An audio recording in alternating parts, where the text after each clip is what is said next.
Hello, everyone. Welcome to the Blue Abroad show here on the Blue Abroad YouTube channel. It's Monday, the 16th of September, 2024. I am joined by a nice, fresh guest, Saba, the man that makes all the analysis and all the documentaries for us. Hello, mate. Hello, good to be here. Have you been on a BA show before? Uh would be a long while ago. If there Yeah, was one, I if think there it's was one. it's very rare, these occurrences. So Yeah. yeah, Well, welcome nonetheless, mate. thank you. No, it's good to be here. It's good to talk a bit of Carlton, bit of AFL. We haven't had to worry about the Blues on the weekend, so I feel like a lot freer in the mind this week to talk a bit of footy. So yeah. Saba, are you aware what a cannoli is? Oh, I've got to be aware. I've got to be aware. As an Italian, I've got to be aware. If you don't know, I can't be friends with you. So, yeah, How would you define a cannoli? a pastry with filling. There you go. Pastry with filling. I like Yeah, it. sure. Well, Keep it we are simple. we are proudly brought to you by Cannoleria. So I knew you'd know. I was a bit worried. The first three or four people that I asked didn't really Yeah. know what it was. So I think we've gone down a bit of a journey, but it's good to see that you're aware, mate. Maybe we should just stop for a minute and just break the news because the chat's going off its head. We've just received an update. I didn't see the report on Channel 7, but evidently Kennedy, Young, and Owies have been told by the football club to explore other options. Is that the report? Is it all three of them, or was it just Kennedy? All three. Pretty sure. All three. All three. Yeah. Yeah. Okay. So we will get hopefully a video that comes up on Twitter soon with hmm that report. But Yep. what is your initial reaction to that? hmm Yeah, I'm we were talking about it just before the show. I was pretty shook by it. Pretty like left field, but at the same time it sort of makes sense when you think about the ruthlessness of some of the decisions they're gonna have to make. And we were saying like it could be one of those things where Kennedy's just surplus to requirements. Like um, he wants one thing, the club can't guarantee that that role is available. So maybe it's, yeah, just one of those tough business decisions that you have to make. No one wants it because he's such a likable character. Everyone around the club loves him. The fans love him, but you know, yeah, that was probably, a bit of news that I didn't expect. But the Lewis Young one's a bit interesting because we don't really have key back stocks or depth in that area. The Owies one makes sense because the contract situation has been ongoing and it probably shouldn't have gone out this far if, you know, he was guaranteed to play for us next year. So, yeah, I just feel like it's those sort of moves are a byproduct of Carlton sort of taking a stand. They don't have time to waste. You know, I think that sort of rhetoric, if that makes sense. Yeah, I'm not emotionally attached to these players anymore. Yeah, Mm. I love all of them for different reasons, Yep. and I hope that they all stay. Part of me hopes that they all stay and they all find their form and they all figure it out and they become part of a premiership team. And I genuinely hope that. Um, but we're now dealing with the reality, and that is we're not good enough. hmm And this is what happens when you're not good enough. And you've got to Yep. look at the list and what's valuable. And you've got to look and see what's happening. I think the fact that, I mean, Marchbank was delisted, which we'll touch on shortly. So there goes a Yep. defender. Sam Durden's there, doesn't really play as it is. Yep. Lewis Young has apparently been told to look elsewhere. You would think that there is something brewing hmm beneath the surface for, defensive stocks. hmm Yeah. Oh, yeah, for sure. Like, well, the Haynes one is probably the most glaring one. the most talked about one, and I can probably see that happening given how much noise there is around that. But yeah, like they're remaining proactive, which is I think the most important thing for a team that just needs to regroup.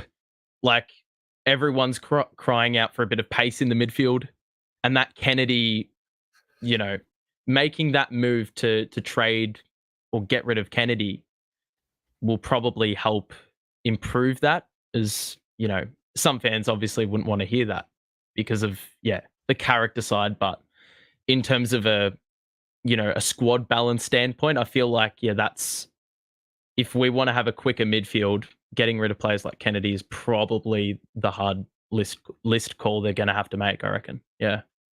Yeah. Mm. So that's that. Maybe we'll touch on it a little bit more Mhm. shortly, but we've actually got a Yeah. pretty big show. Like there's a lot to get through. Yeah. We are going to talk a bit about what we saw over the weekend, semi-finals. I've Yep. got a tier maker list that I want to go through with you and with everyone at home and just separate the list a little bit more as to, who improved, who didn't improve, etc. I want to look at some messaging. That's been a bit of a topic over the last few weeks, messaging from the club and transparency and a little bit more ruthlessness and whatnot. So we'll take a look and unpack that and see what that means. At 8 p.m., we are going to draw the winner of the Team Signed Football. So if you are not aware, let me just put this up here. 7:30 p.m. is the cutoff. You've got 24 minutes left to enter for the Team Signed Football. I will deactivate the link at 7:30 sharp, and at 8 p.m. we're going to draw out the winner live here on the show. You'll also get the Patrick Cripps candle. Where has that come from? This came from Kristen Penny. She makes them, and she sent me Right. one of these, and she sent me a Charlie Curnow version to give away, and it was just a thank you for the channel. So that was Yeah, very right. kind. So Yeah. very cool. Speaking of gifts, mate, Mm. I got one of the most thoughtful gift that I've ever received in my life today, and I want to share it. Okay. So, Let's do it. Christine and Alex. Mm. Christine, a lot of you will know Christine from the chat and just the Blue Abroad community. And Alex is one of our moderators. So they won 2 tickets to the elimination final last week here on the show, and they flew up last minute, like a full scene. So I don't know, how do I do this? So today they dropped off this box of goodies, right? Oh, wow. So in the box of goodies includes like customized chocolate with the BA logo and the Tommy and Oz logo. And then a whole bunch of cookies, right? Biscuits. Now, on these biscuits are a number of different like Blue Abroad references. So, for example, that one says, if you can see, no, The you can't. focus is not helping it at Not all. helping. That says the No. $80 scarf. That one says it's written in the stars. We've got Voss Lesnar there. We've got Biscuit asked. We've got the fucking Heritage Guernsey. David, pick up the phone. Like, All the memories of flooding back. what is it? Oh, the fucking steak Love on that. the fan cams. The toasty. So anyway, one of the more thoughtful gifts I've ever received. And I just want to say thank you very much to Christine and Alex for making that. Like blown away with the thought that goes into something like that. A trumpet. So yeah, really, really kind and very, very humbled and really made my day. So thank you very much. Okay. Start off with some good vibes and we'll continue it with Yes. the good vibes. So I want to Mhm. start with finals footy. So Mm. Saba, I'll ask you and I'll ask all of you at home, we Yep. watched the finals last week. What did you learn? Did you learn anything? Did you watch those games? And what came to mind for you from a Carlton perspective? Mm. I think it's just a reminder that footy is a funny game. Um, Yeah. like, you know, just we had these emotions multiple weeks last year where we thought we were done. We thought we were out. We thought the season was over. And then all of a sudden, the players find something from somewhere that gets them through. And well, we saw that with the Lions game. Like they looked gone. GWS looked unbeatable. Like in that third quarter, in the second quarter, those middle two quarters, that they were playing some pretty crisp footy. They were sort of making the Lions look like clowns. They should have just packed their stuff up and gone home. But second half, like Ashcroft was unbelievable. Danaher kicking goals from the pocket when he was kicking them out on the full in the third quarter. Like, sometimes the switch just flicks.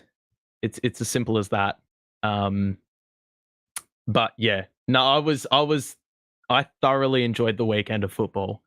That Port game set it up because the intensity shown between the two teams was something that I hadn't seen in a finals game probably for a while, I think. But then obviously that was sort of matched with a high scoring game that we also haven't seen for 22 years. So yeah, hella eventful, I will say. Man, I'm Yeah. not gonna lie. So the Brisbane Giants game, I watched the first Mm. half. I reckon I dozed off when the Giants got up by 44, and I reckon I Yeah. dozed off, and then I started Mhm. waking up halfway through the fourth. I think the Lions were down 20, and I just knew they were gonna win the game, and I don't understand why, because I'd fallen asleep, so I'd missed what happened in the third for the most part.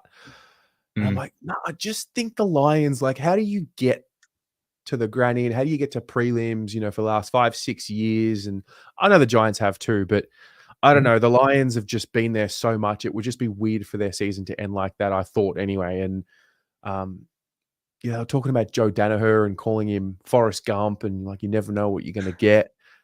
And then just like that, those last 2 shots on goal that he has, like, he just locks in, focuses, one from the boundary and the other one, regulation set shot, but, dobs it. And yeah, just incredible stuff. Port Adelaide was another level. That was like really intense finals footy. Do you feel like I mean, I think in years gone by, you watch finals and you're like, oh, we're so far off. Do you feel that with what you watched? Like, can we match that? Um. Oh, I reckon we can match that. It just needs a ton of refinement, I think. And obviously the intensity levels. I think that was the glaring issue with the Blues in week 1. Yeah. And the work rate and those sort of things. It really just comes down to like application, I think. Like I'll use Ashcroft as an example. Like in the first week when the Blues came up against the Lions, Ashcroft, his follow-up work, his work rate, the transition, he was always involved in that sort of thing. Um, and then second week of finals, he had the exact same sort of stamping on the game. Like there's the second quarter example where I think he busted through like 3 tackles. He had like 3 Giants hanging off him, and then he got the handball out to Lohman and he kicked the goal. Like just that world beating type stuff. I feel like we need a bit of we needed that. We just didn't have any of that. So sometimes it takes a player to lead from the front. I really don't think we had that in the first week. So I don't think we're a massive way off in terms of, you just need to have a bit more application about you. Bit of a better application, but the tactics and the system, I think we're still a fair way off. A Yeah. fair way off. Mainly because the personnel also is a bit, yeah. It's That's fair. too, yeah, I don't know. What did you make of Ginnivan and Ken Hinkley? I know that's the Blue Abroad show, but it's footy related. And You got to talk about it. Yeah. you have to talk about it. Like, Yeah. what did you think of it? What was your reaction? Mm. Uh, I love it. I love Yeah. it. Yeah. I love it. It's just you know, it was only right that, you know, if one was going to throw a bit of shit, there needed to be a response. That couldn't go unanswered. And Port did the answering with their footy. And then I think post game, you know, the game was won. Like why not? You know, like all of a sudden, what Ginnivan was saying all week, the disrespect, well, you know, came back to bite him. So and the team, you know, so I think the $20,000 sanction was fairly harsh for Hinkley just throwing it right back at the opposition for what they gave. Yeah. Yeah. Oh, so many elements. So Mm. I'm 33. I don't know where that puts me in terms of new school and old school. I'm an internet kid. I grew up on the internet, you know, from 12, 13-ish Yeah. onwards. You know, socializing was done on the internet more than what it wasn't. A bit different to now if you're a teenager and all you know, like you already have the apps, it's Mhm. already established, it's refined, and here we are.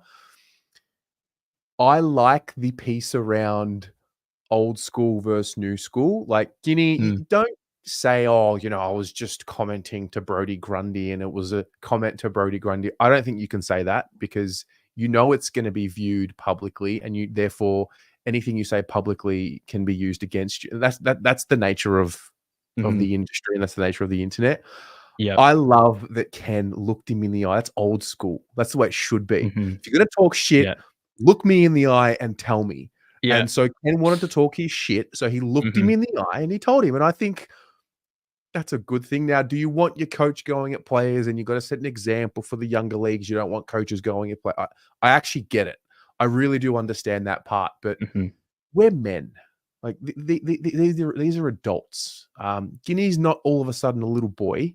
Guinea's a man, Mhm. and I think it'd be Yeah. disrespectful to treat him like a little boy. Um, and I just loved it. Like Ken's under pressure and Mhm. he's open about it and he's honest about it and he was feeling it. The whole world's writing them off. The whole world is saying if he, you know, if he loses the game, he gets sacked. Like that's a lot of pressure. Mhm. You know, I just fucking love it. And you know what? All I could think of, the only sound I could think of when Jordan Lewis, of all people, having a crack about what's right or wrong. Luke Hodge, of all people, having a crack about what's right or wrong and the nice thing to do. Sam Mitchell, one of the most ruthless people on the field when it came to banter and like the injection symbol on his arm to the Bombers. All I could think of was fucking turn it up, mate. Turn it up.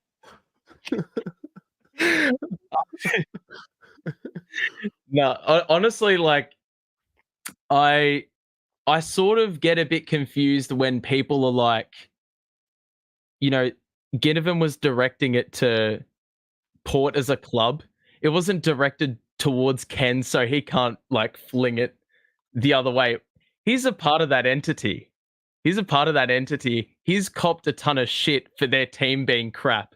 So he's attached to it all and it means something to him. So he took it personally and so be it. You know, that's emotions kick in when you're playing sport. Like it comes back to not, you know, these players and these coaches not being defaulted into becoming a bunch of robots, Yeah. you know, because they're not, The you know. moral high ground.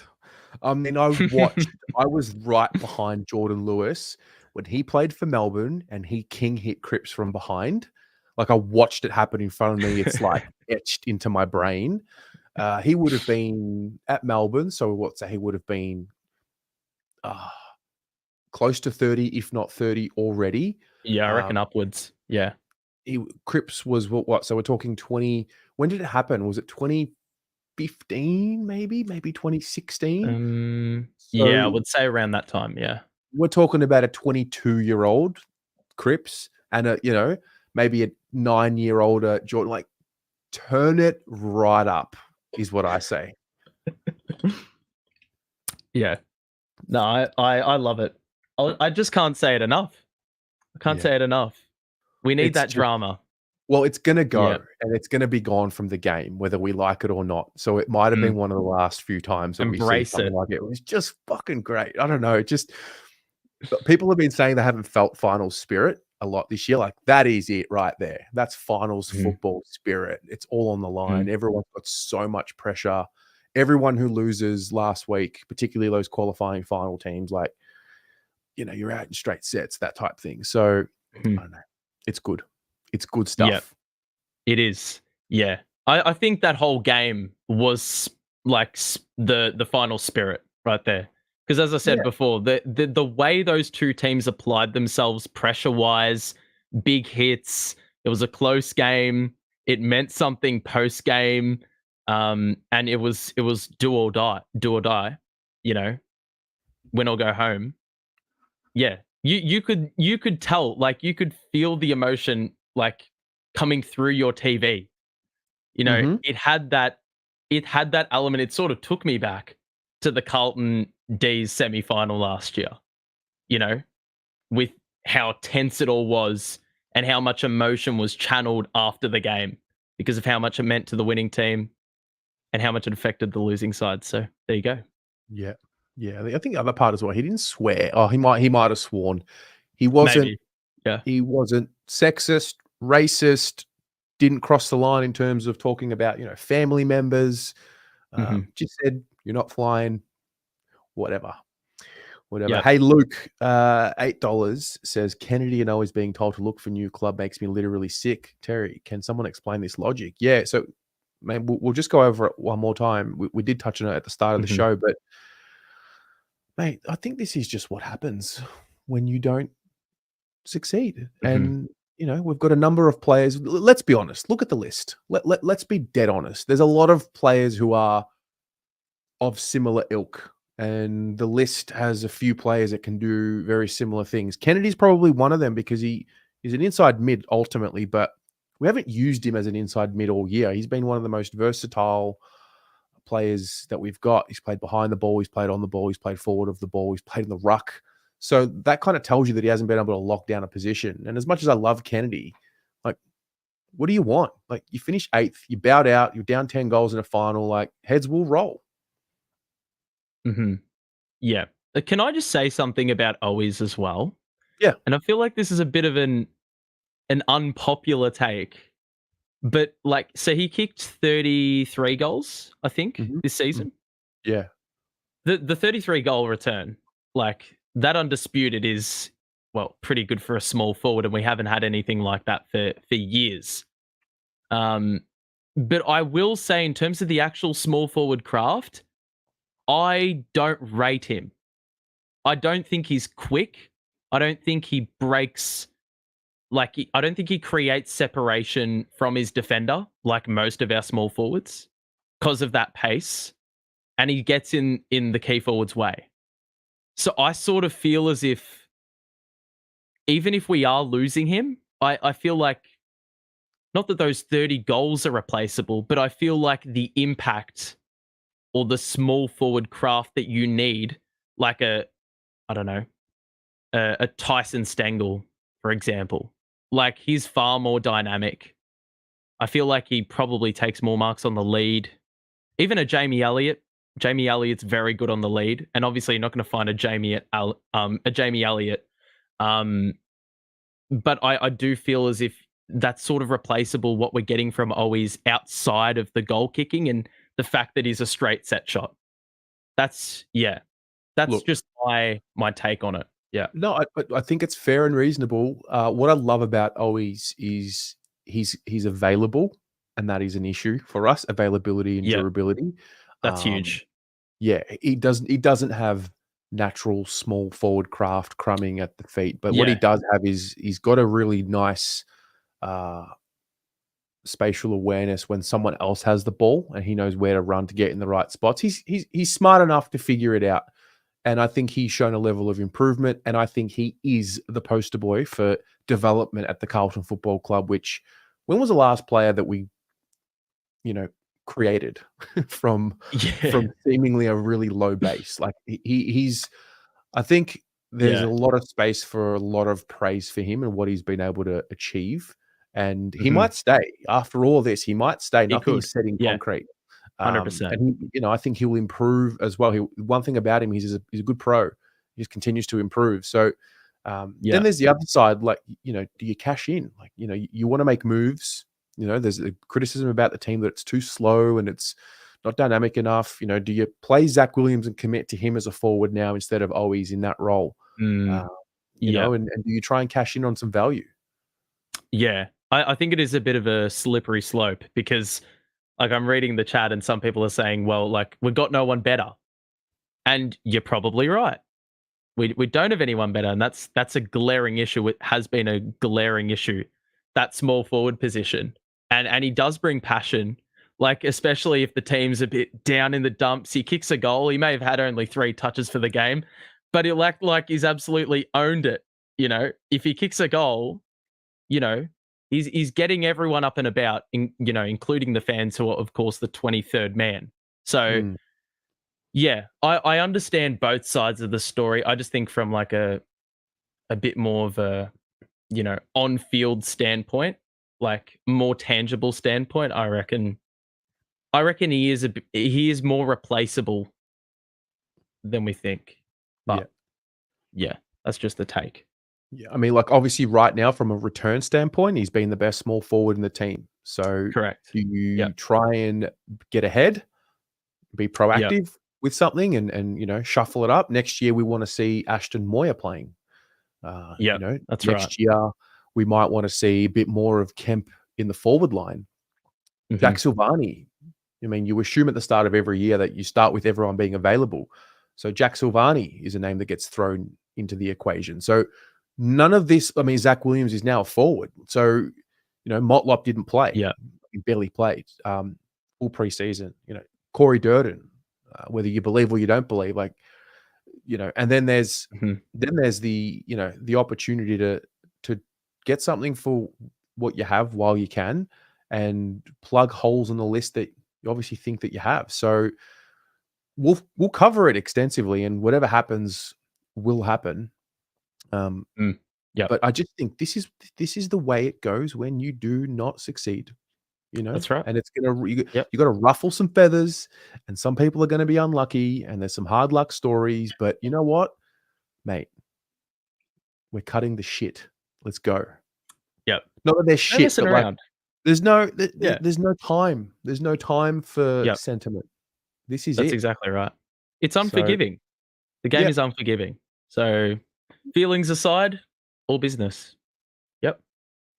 indeed. So what I wanna do is I wanna play a little game. Let's go. We're gonna play a little tier maker game. I'm gonna share my screen. Yep. So this will probably go through till actually, you know what? We'll do this in a moment.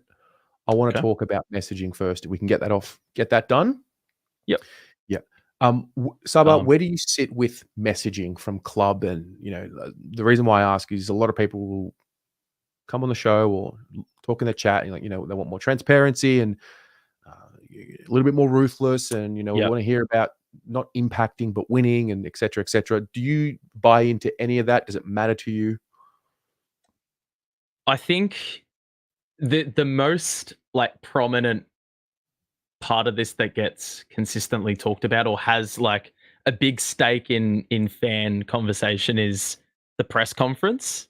Yep. Um, anytime you see a press conference and you hear something that you don't like, it's it's just instinct to react and take it for face value and not consider the fact that they're not going to give everything away naturally because that'd be Hmm. showing all their cards. So I Yeah. think like for me personally, I don't look into it an absolute ton also because I feel like press conferences the reporting I don't think it delves deeply enough. Like I don't hear questions all that often about certain things that have happened in the game. I just hear stuff about, the boys, how are they feeling? Like maybe some drama that happened during the week. Like I feel like it doesn't get beyond surface level. So for press conferences specifically, I don't really look into it all that much. I sort of understand though that yeah, clubs aren't going to give everything away. they've got an element of professionalism about it. Sometimes it doesn't feel all that authentic. Maybe they're doing something for PR. But yeah, I feel like there's certain elements where you get a bit of inner sanctum access where it's just the players in their element. And I think that is where you're going to get the authenticity, because it's not like the reporting of it in this case, maybe some video footage is really stepping on the toes of what they're doing. It's just them doing their job. And, that's where you'll get the more authentic look, because it's not like they're going out of their way to look a certain way. It's more they've got a job to do and we're watching from afar. So that's sort of my stance on it, I think. I like it. I'm going to play a few clips and I want to that I saw over the week and get some thoughts. Now, firstly, entries are closed. I'm deactivating the link right now. Deactivated. So that's that. At 8 p.m. we will draw the winner. So good luck to everyone.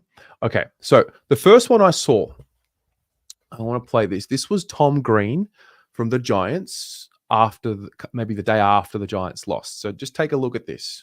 Giants Army, thank you very much for the season that was. From our perspective, we're really sorry in that I suppose we didn't repay the faith that you guys showed in us all year coming out with your loud support. We really appreciate it. It's going to hurt. I know it hurts you guys. It hurts us too. And we'll do better for you next year. But thank you again, and your support means the world to us. Thoughts? Would if you heard that from a Carlton player, the thing that got me was the apology. Verbalizing an apology to the fans for letting you down, or not holding our end of the bargain. I just think that's really good and powerful language. Yeah, I feel like it may not necessarily sound authentic in the sense that, like, the camera is like propped up right in someone's face and it looks like they're being held hostage, and it's like they don't want to be there, they don't want to do it. But I feel like it's the effort, it's the sentiment. If they didn't care, they wouldn't actually do it at all, but they did. So I feel like the awareness of the issue is the most important thing that counts for fans in that context right there. So yeah, I think that's a pretty good thing that they did. I just like the language. Like, we're sorry. What else are they supposed to say? Like, well, I didn't get a sorry from the Blues. It was disappointing. Availability, durability. Come watch the AFLW. No, I want to now play a bit here that the club released, which I actually think they got it right. A nice balance of fair but firm. So I'm going to play the whole thing. So Vossi's address to the team, and I want to unpack it with everyone here. So let's have a listen. I guess in the reflection of the year, also the boys, we had a chat after the siren, before we went around our rawest, but also probably our most clearest in some ways, and obviously pretty disappointed with the result. I'll leave up to the boys what needs to be shared. It's for you guys to talk through. But nothing really sort of probably ventures outside of what we're going to cover off today.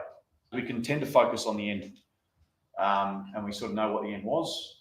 I think we're all bitterly disappointed with how it ended. Pissed off is another way that you could probably describe it. But if you look across the journey, just want to hit that. If you look across the journey, you can forget about what the actual journey was, and that might surprise you. Might not. To be in second position at round 19. It's about 5 weeks ago. Not actually far. And then from there, obviously we sort of found our way towards the first final. And we finished off. But we're creating a standard here. And you don't get a long period of time to do that. And this wasn't on the script, but I'll share it with you. When I was at the Brisbane Lions, I was there at 16 years of age. 16 years of age. Turned up at 16. And spent the next 15 years there as a player. 289 games, a couple of years away, come back, 5 years as a coach. Effectively 21 years that it was there. You know, one of the strangest moments I had was when I got to stand in front of the group and say thanks very much and walk out. You know, I've never been back. 21 years of service, 400 games of AFL football. And I got to say my thank you, and I've never been back. Because things change. We get impacted for such a short period of time. So our impact is that what impact we want to make, right? And there's some things we don't know yet. So we're learning this as we go. So it's not about shooting for, we're trying to keep showing what the winning behaviours are. That's what we'll keep doing. These are the winning behaviours, right? Actually, you're such a better place to be able to come into this football club because you're learning what winning is. There's a difference. So 2 parts. There's the consistency of the home and away season and our winning behaviours and habits. And then there's the capacity to be able to play at the level we need to be able to play at its highest of intensity. So when we stress the period around consistency of home and away season, it's important to get really clear what we're after and what we've got to try and get after. Right? That's the important thing that we need to be able to continually remind ourselves. So if we compare it to finals play, we're somewhat still in our infancies. We're sitting here this time last year. Now we've had, there's other guys that played more finals than that, but played the first final series up the top there and played in the final series this year. Played in 4 finals. We are in our infancy. But we've got to make sure we learn. And we've got to make sure we powerfully reflect so we can get better. Because it's pointless sitting here again in 12 months' time and learning the same behaviour, all the same things, isn't it? Okay, so what we're going to ask everybody in the room to do is make sure that we step up. So those conversations are going to be really challenging. But step into it, because the next level doesn't come unless you're uncomfortable. If you want to stay comfortable, stay where you are. Do what you're doing. It'll be good enough to maybe make finals, maybe not. But if you want to win, and be the best, that's a different conversation. That's uncomfortable. So whatever thing you're doing now, I don't care what seat you're sitting, you've got to get better. It's just simple. Okay. What did you think? Had you seen that before just then? I'd seen the shortened version on socials. Right. Yeah. So I hadn't seen it in its full entirety. Yeah. Yeah. What comes to mind? And those of you at home as well, like what did you absorb from that? I think for me, that if you want transparency, there it is. If we're talking about it from a messaging sort of standpoint. But I think in terms of what he was actually saying, I don't think it comes as a surprise, because I feel like what he said over the course sort of, I feel like it's been, it sort of aligns with the consistency. There's a bit of consistency in the messaging in the sense that, it's the path isn't going to be linear, and, you're going to have to go through dark times to get to the light. And like we've experienced that last year, we experienced it this year. And yeah, growth, we may not go back up the table next year. We don't know. But I feel like it is important for us as fans to know where they're at, because especially after a loss of that nature, you didn't want, you wanted an update. You wanted to see what is going on in terms of mindset in the locker room. And I feel like, we, even though it was a brief look, I feel like because we've got a look in there now, like for me, I find that pretty valuable. And that gives me a little bit of closure, and it sort of makes me sit a bit more at ease until next year. Obviously, the action will do the talking, but in terms of the talking, I feel like you couldn't speak much better than that, to be honest. Yeah. Yeah. I mean, I said to you before we started, I mean, I was listening to Ben and Harry on their podcast. It actually was from last week. but Ben actually said that it's really difficult, the weeks after your season ends, because you put everything into your season and you're so invested into the season, and then to accept that it's over. I'm a little bit there as well. Like, there has to come a point where you accept what happened, and then you got to move forward and plan ahead, and be prepared, and you get better. And like, I'm really uncomfortable with just letting 2024 go, because it was bullshit, and it was like such a waste. And I'm so It was there. It was there. like I'm so salty about it. I'm so angry about it, and I always feel like I'm holding on to something, and it's like, just get on with it, and move on. We've got to look ahead. But it's like, no, motherfucker, like, no. So I'm battling with letting it go and making sure everything's covered, and then understanding that it is a revolving door and it keeps going. Footy continues, season comes, the next one comes. And so I'm struggling with that a lot, because there's a lot that happened that just shouldn't have happened. And if we don't pause and identify and point it out, like, are we just letting it happen? And so I'm a lot more accepting today than what I was yesterday and the day before and the day before that. But I do think that's not the Voss that we see in presses, and maybe we can't expect to see that Voss in presses. But that's the Voss that I know. That's what I imagine Michael Voss to be. Exactly like that. Fair, but firm. And so I just like that there was a little sprinkle in there. Like, he swore, like, big deal. And like, they bleeped it out. Like, I don't expect there to be this over the top rage, emotion, and, just tell us how it is and look down the camera and say that we're shit. No, I don't expect that.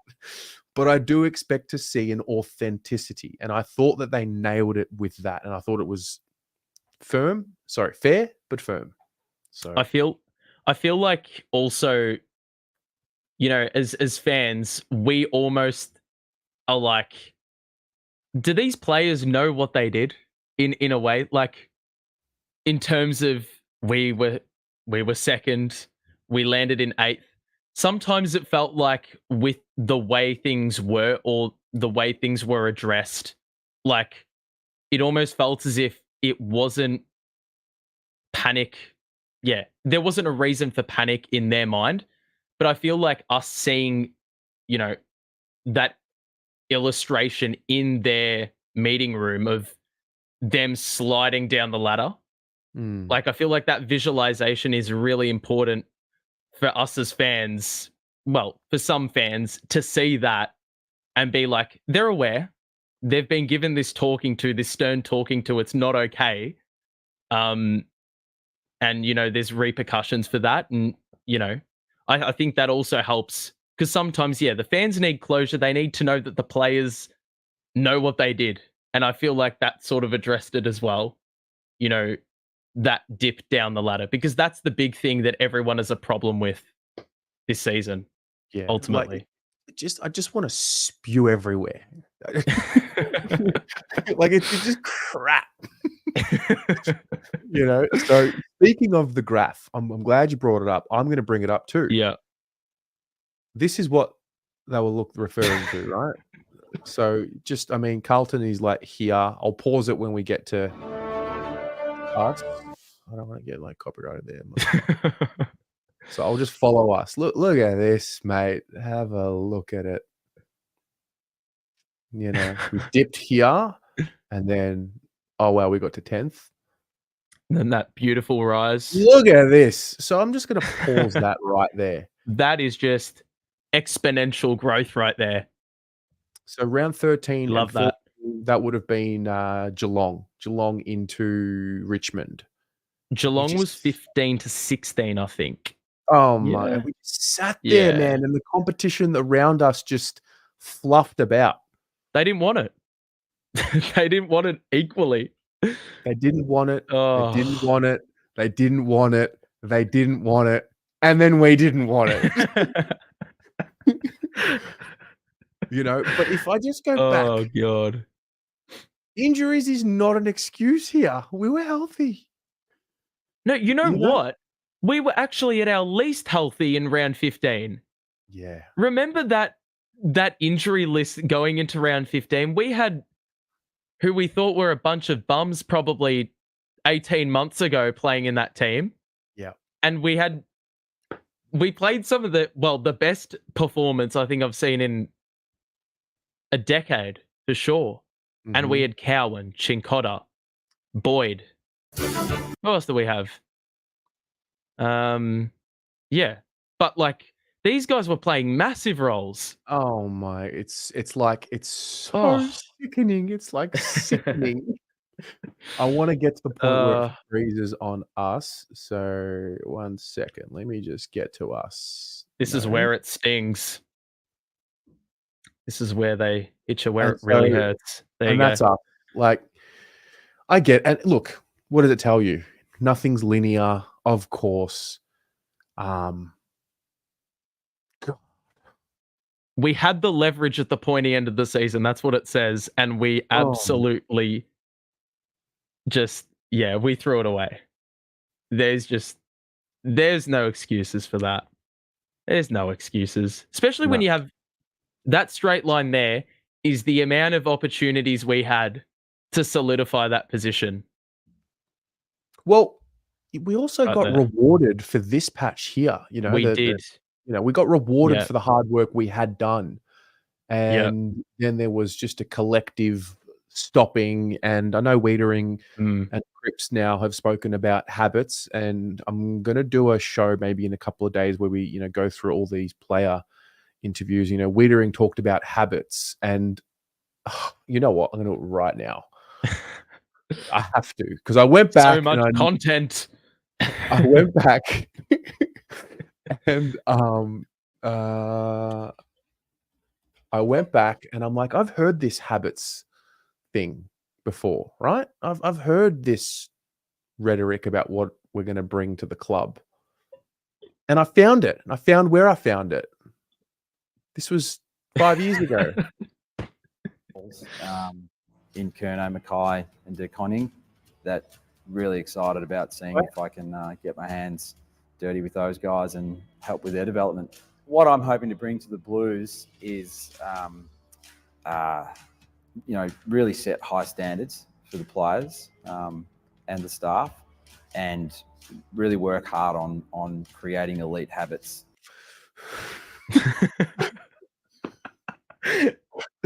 That is poetry.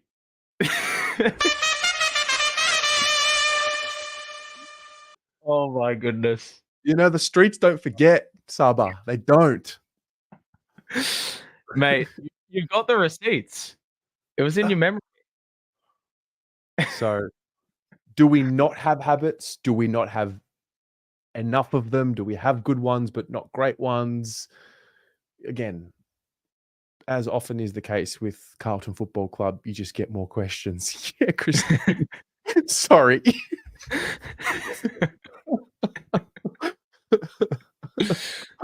Oh God. What is it for you? Is it just habits? Is it just game plan? Like, what's the proportion that you deem it to be? It's one complicated mess. If it is a mess, I don't know. It's look, given I look at things from an analytical perspective every week, I think it's more game plan based than anything. Okay. That's what I think. Because I just there's certain players that get utilized in a way that I just don't understand, and I haven't played a second of AFL in my life, but just from a perspective of watching from afar, I'm just like, why is Charlie Curnow meant to be in a wrestling match with his opponent every game and get held all game when he has athleticism? Why doesn't he use it? Or why don't they instruct him to use it? I think it's that simple. I think sometimes the mentality falls flat, but the injuries come into that as well. Obviously, you want your best team out in the park, and we haven't had that all year. But that being said, we played our best game of football with looking at at the squad list holistically, that team was not fully healthy, and we did an absolute number on Geelong. So, I think the game plan isn't consistent enough. And even though, Vossi sounds like a broken record, I think that's exactly what it is. It's just the game plan's not being executed consistently enough. That's the main issue for me. But it's far more complex than that, I'm sure. Yeah. That raises the question of football department and, Brad Lloyd, and maybe that's for another day. I think so. But not too far away. But I do want to move on, and I want to play a little game with everyone. Okay. Yep. So here we have the tier maker list. I did one a couple of days ago, elite performers, consistent performers, etc., etc. So I'm going to change the parameters, and together we're going to do it for the list. I've added Cooper Lord to the list. And what I want to do with this, the premise of this exercise is who improved, who did not improve from 2023. So it's not about, we know that Cerra is a great player, but ultimately he just didn't improve because he was injured. So I just want to cut it as simply as possible, because a lot of people, it's a conversation that we all have, who improved this year and who didn't. So together we'll do this. Now, delisted, I've got him here: Martin, Cunningham, Marchbank, Aquay, Murkov. Needs time are going to be guys like a Cooper Lord. We just don't know yet. It's hard to judge. So Saba, Jesse Motlop, did he improve or did he not improve? He did not improve. Okay. Circumstances are always there. Injuries, we understand that. Yep. Lewis Young. Depends what the bar is for him, but I don't think he improved. It's okay. Yeah. Okay, here's a juicy one. Charlie Curnow, did he improve or did he not improve from 2023? It's broad because you can look at leadership, different role, you can look at consistency. Did he improve or did he not improve, in your view? Chat, what do you say? No, I don't think he improved. He actually had more consistency in terms of multi-goal games. Yes. I think that's important to consider, but at the same time, his ceiling was lower. He didn't have a 10-goal game. I mean, he played West Coast, mind you, but he didn't have any 5 or 6 goal bags, I think, or he may have had 1 5-goal game or a couple, but maybe he didn't go higher than that. The Geelong one, I think it is, but it's a tough one because the floor was raised, the ceiling dipped, the leadership role was there, and I'd be fascinated to know how they're looking at that internally. Based on this year, I would say from last year, he did not improve. No, he didn't improve. No. Okay. Tom de Koning. Improved. He improved. Okay. Absolutely. Okay. Absolutely. Sam Doherty, I think, didn't improve, but we obviously know why. He did an ACL and he couldn't have improved. Yeah. Jordan Boyd. Oh, this is an interesting one because you can almost split his season into 2 blocks. Yeah. Because the first half of the season, I think we were talking about this guy, best kick in the team, clear standout in that respect. Second half of the season, he had an injury. I don't know what round it happened. It was Hawthorn. Was there another one beforehand? I feel like there was. No, actually, I think you're right. There was. I don't know, because I feel like that Doggies game something happened, but I could be completely wrong. Yeah, he may have just had a quiet one that afternoon.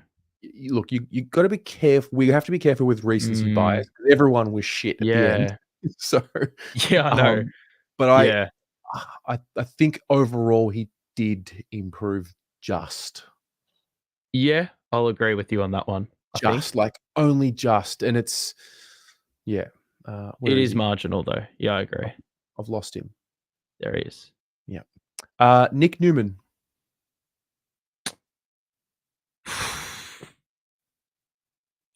I Right? feel like this is It's a great exercise. It's just good. this is the brain stimulation is excellent. This one's an interesting one because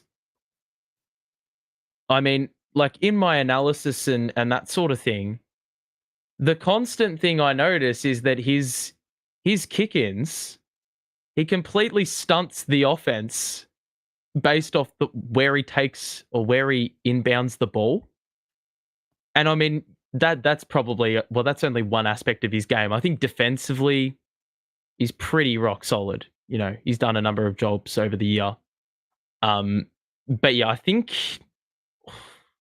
it's almost like a Charlie situation, I feel, with that one. Because I think he set a pretty high bar last year. Yeah.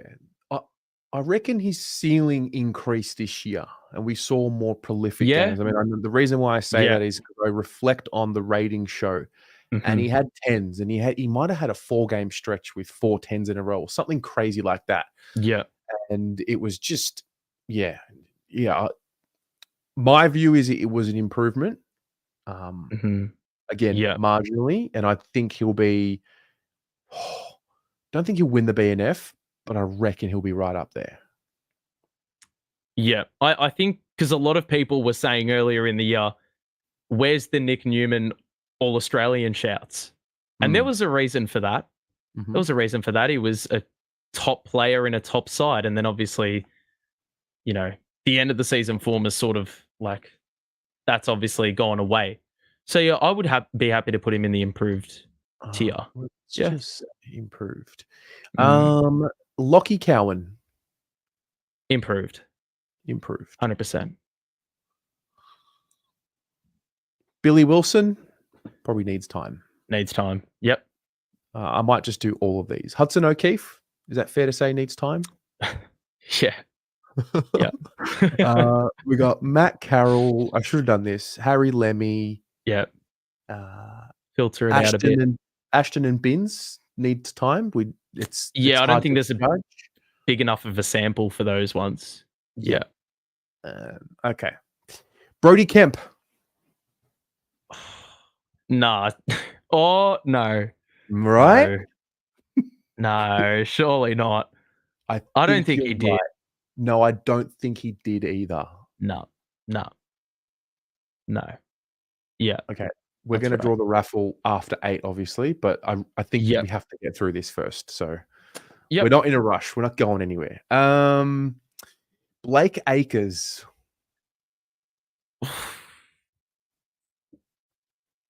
I think he probably was on par with what he did last year, I think. Yeah. I'd say he didn't improve. I'd say he did not improve, but it wasn't poor. I feel like it'd be a very interesting tier list if we had a regressed. We can add one if we like. But I wanted to make definitions as binary as possible. True. You know, so yeah, that makes sense. Yeah. Adam Sard. No. I agree. No. He did not improve. Mind you, no one's going to improve every year. You get to a point and it's just hard to improve. Mark Pitternet.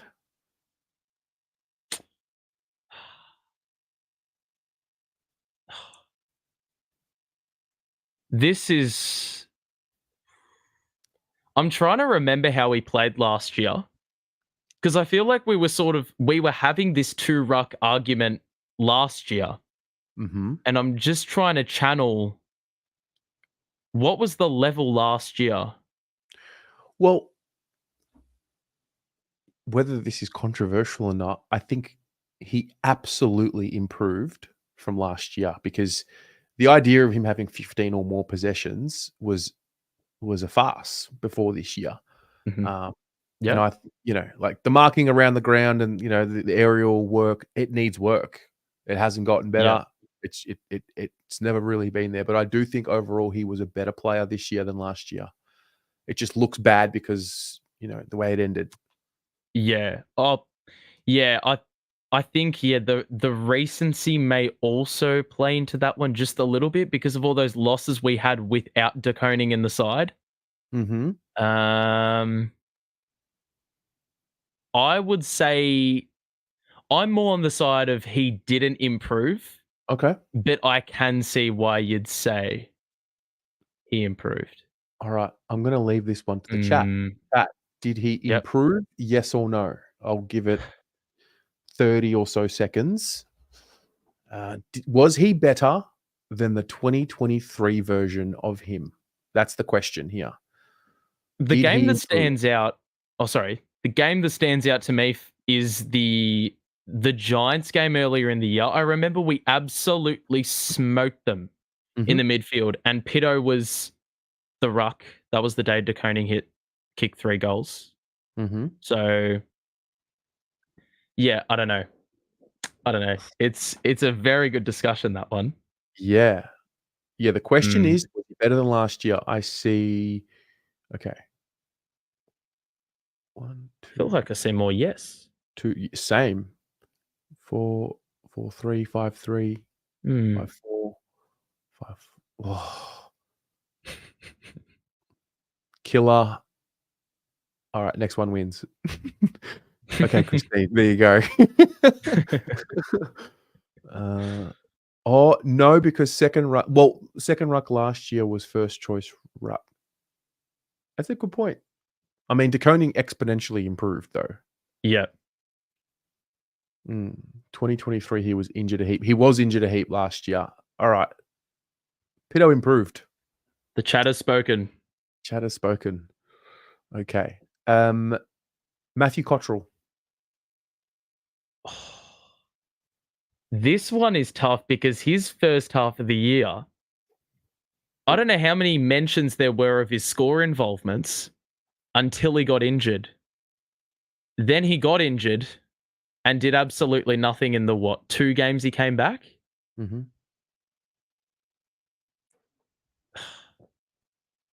It sort of depends on whether you want to say, are we factoring injuries into this?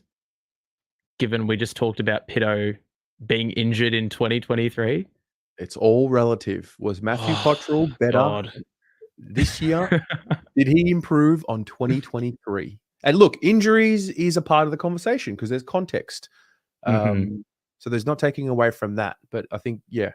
The injuries make it a shit year because the output was not there for the full allotment.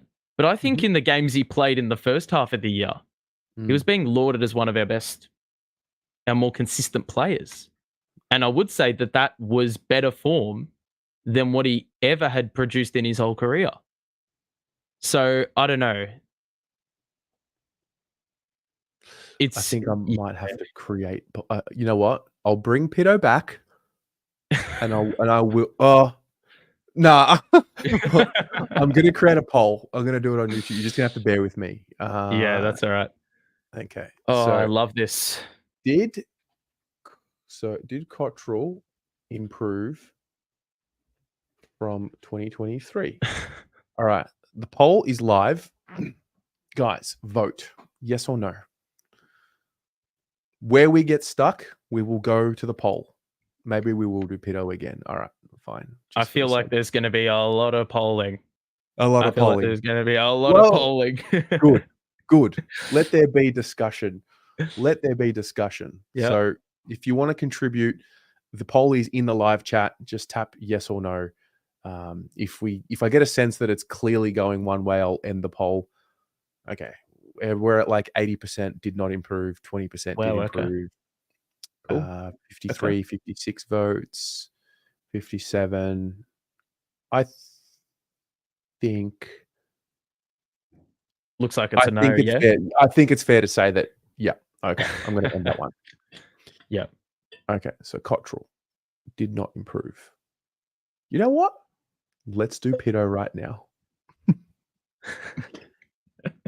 We're going to be having this conversation about 2 rucks for the next 3 years. How long does Pitto have a contract for? A while. Oh yeah, because it was the extension. Was it the extension? 4 years, yeah. Yeah. So, oh god. Until All we right. win a flag, this second ruck thing is going to be a serious conversation. We're going to need plenty of polls to sort this one out. Absolutely. So I've just put that one there. Let me just get this on this side here. Mate, there's so much going on my screens right now. So the poll's up. Have a vote. Oh, okay, this is great. This is like 50-50, 56. Oh, Oh, okay. this is brilliant. This is great. This is what we want. This is what we're after. So you say did not improve, or did you say did improve? I said I'm swaying more towards didn't improve, but I can see why you would have said it. Yeah. Oh, wow, this is fantastic. Is it a dead tie? It's like 49-51. Oh, I may have to get it up just to see what all the fun's Rambo, about.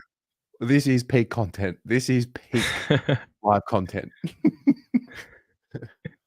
Hey man, there's 328 of you that are watching and 76 have voted. So like you've got. What are you doing? What are you doing? We need to settle the debate. It's literally 50-50 right now.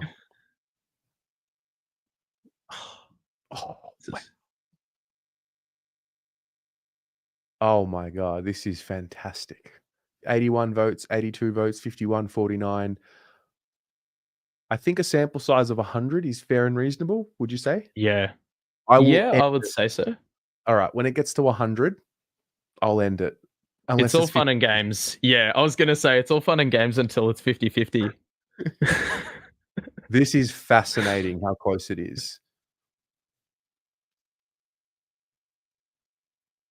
Wow, it feels like election night. Yeah. Imagine we did like full like board nominations, president nominations in a live chat and a live poll. Wow. Okay. You just have to get the biggest bunch of like hot takes for Carlton and see how many people agree. Okay. So from 100 votes, 52 sorry. Yeah, sorry, 99 votes, 50 it did say 100 when I pressed exit. 51% yes. Like it's marginal. Wow. There you go. That's brilliant. That's so good. Okay. Jacob Weitering.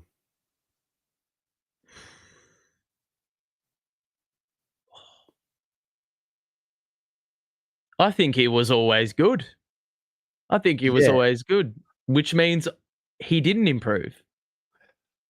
But I don't know, like the All-Australian jacket, does that factor into it? Or is that just the selectors finally realizing he's a good defender, good enough defender? I don't know. That is a really tough one. Because you could say that he was a part of a backline that leaked an absolute crap ton of points. Did he have a part to play in that? Potentially.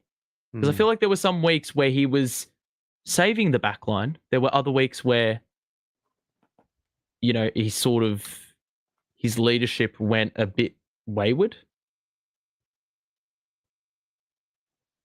I feel like another poll maybe necessary for this one.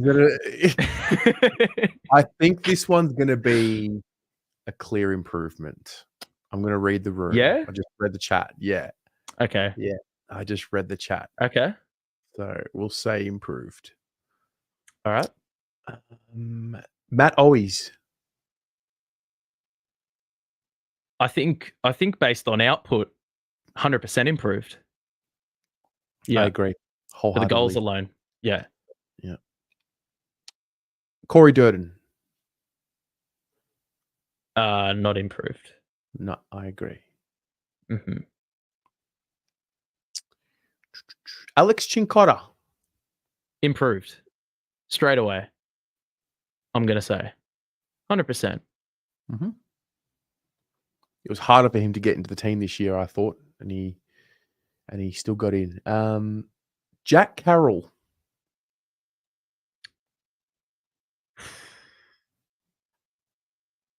I would say he did.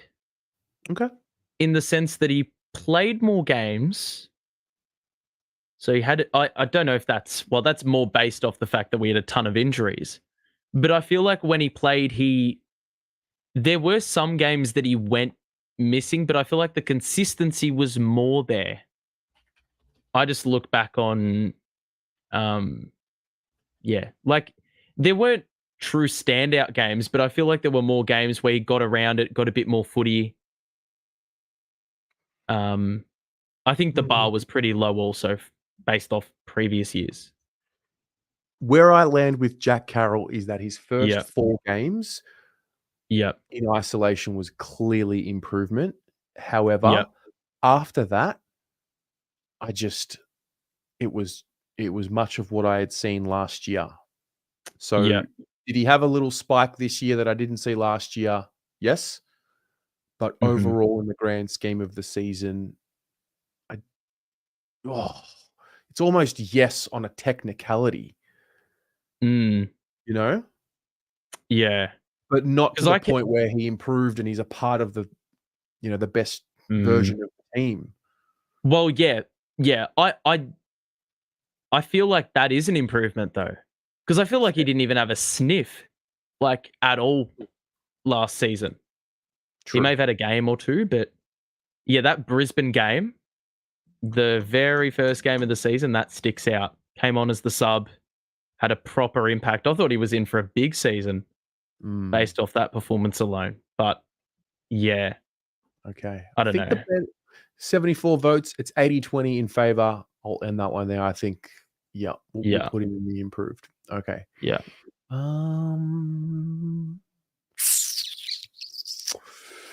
Ollie Hollins.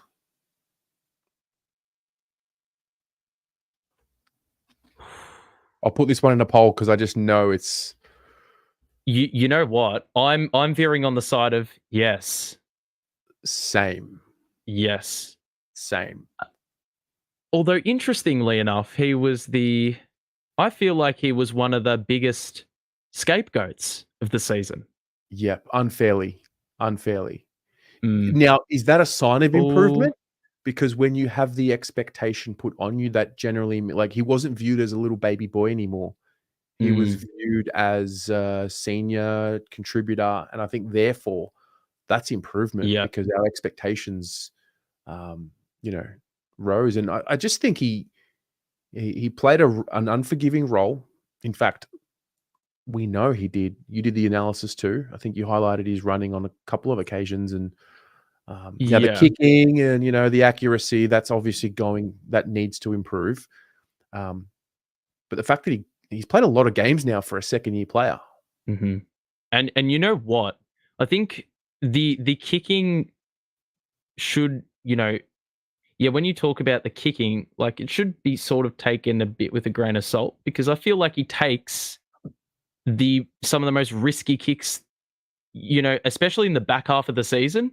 I didn't see too many players taking ballsy kicks the way that Ollie was. Even in the final, I think there was one or two where he tried to, bite the bullet and centralize the ball. I think it resulted in turnovers, but if he can start nailing those kicks, then he's going to be one hell of a player. But obviously that's a huge if. Yeah. So, definitely improved though. 95 votes, currently stands at 83% in favor. He did improve from last year. Yep, for sure. Mitch McGovern. Ooh. I'm going to put this to a poll as well. I'm going to say he didn't improve. Oh. It's a bit scandalous, that call, but I don't think he did. No, I think it's close. This could be a pedo poll right here. If you want to factor injuries into it, he had a fair few of those as well. So let's just take a look. Look, I'm glad to be talking about Mitch in this way. And what I mean by that is he played 18 games. Last year he played 22. And the fact that we're getting 18-plus games in back-to-back seasons is a tick, considering where he was, because he was right where Marchbank, Martin and Cunningham were. He played 7 games in 22, 5 games in 21, 12 games in 2020. Like that's the kind of level he was at. So there's been a clear, and this is why I always talk about like what's in your control. So I think Mitch deserves some level of praise for like changing something about the way he was preparing, because we've seen 2 seasons, and I think only Mitch can answer the question, you know, were you doing something different? Did you commit more than what you used to get your body right? But yeah, the availability is a tick. I don't think though he was better this year than last year. Yeah, I think ability is probably on par, or quality, output. Yeah, output. I think it's on par with last year for sure. This is overwhelming. 75, 25%. Okay, so Mitch, we'll put him in that did not improve. Yep. George Hewitt, did he improve? I think the respect for George Hewitt improved from the fan base, and maybe they hold him in higher regard compared to last year. I think the recency bias comes in. I think, yeah, that is a really tough one. That is a really tough one. Yeah. I feel like Carlton were looking for him more, as in like his presence. It felt like we had a bit of a hole when we didn't have Hewitt in the side. But I don't necessarily think that means that he was better.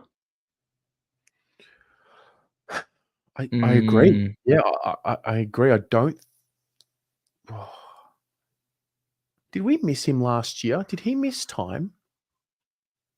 Was he back injured? end of the year, maybe? Was there a back issue last year? I think there was. He wears the number 29. So he played. He played 22 games this year. He played 22 games last year. Maybe it was 2022?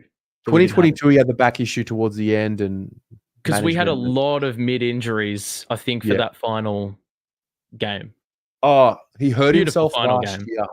Yeah, he hurt himself last year against the Swans, and that was round 11, and he came back in round 16 against the Hawks in time for the run. Yeah, and then this year he was dropped after Richmond. He was dropped after Richmond. And he came back in round 19 against North. So what else did he miss? I think that was... Wait, so how many did you say he played? He played 22 both years. 22. Yeah. See, that would be it. 17 and 18 he missed. Right? Yeah. Yeah. I don't think he improved. I just, like, similar to Weitering, I just think he was George. Yeah.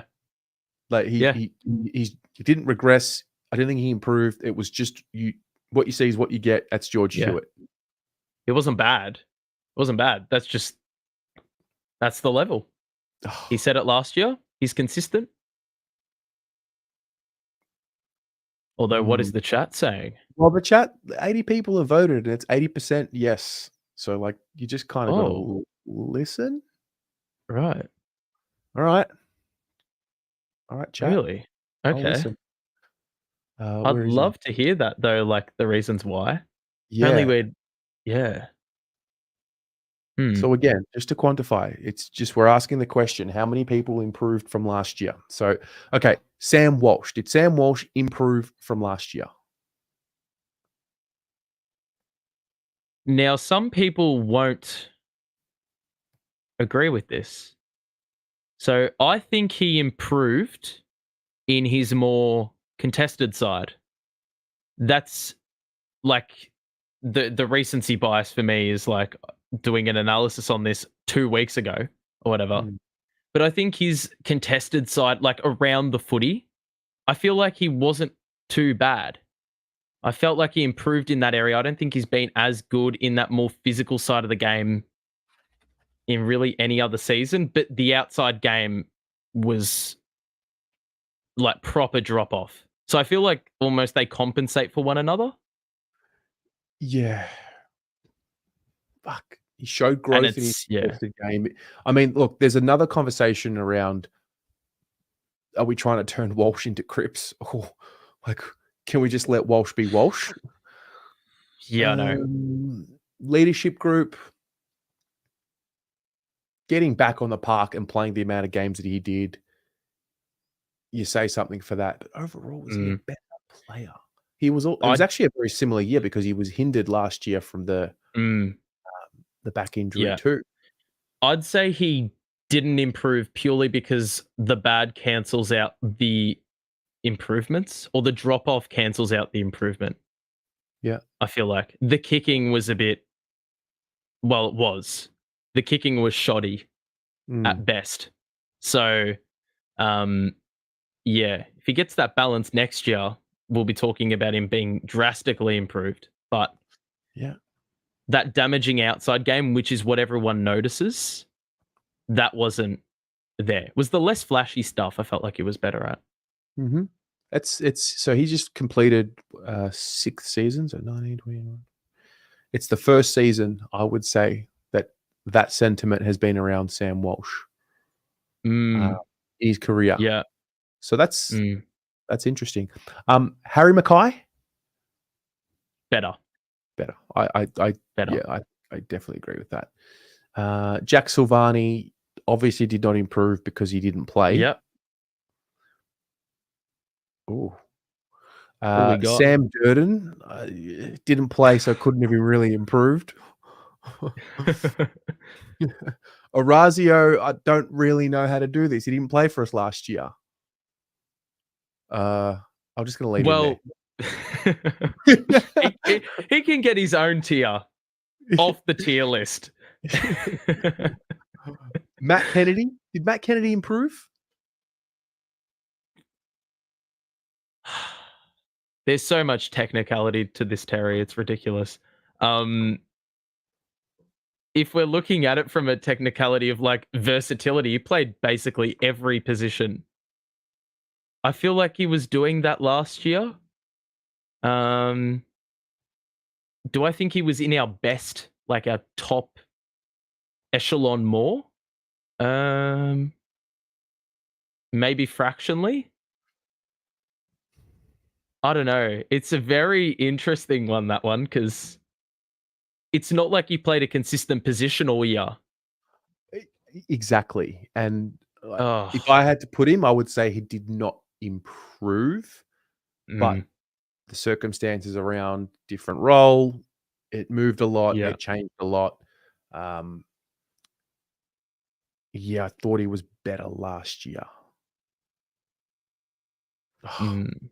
Is it a poll? But like, I know what happens in the polls because you've all got recency bias, and you see like the little thing on the bench, and you're like, oh, but Kennedy, oh, he had a baby, you know, like.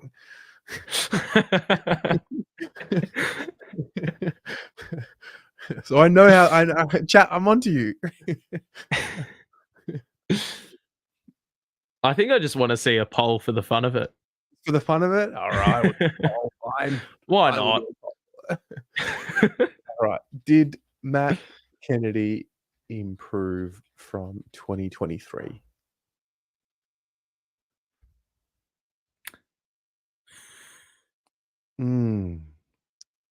What let's just go back. I'm just looking at what is he? Number 7. So he's played 118 games. He played 24 games this year. He played 16 last year. Okay. That is a start. That is a start. Uh-huh. Oh, we have a close poll going on at the moment. I'm trying to think because, he would have missed the bulk of our uprising.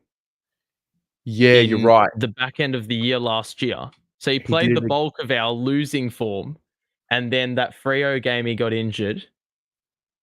And then he came back. He was there for final 2 because Harry was concussed.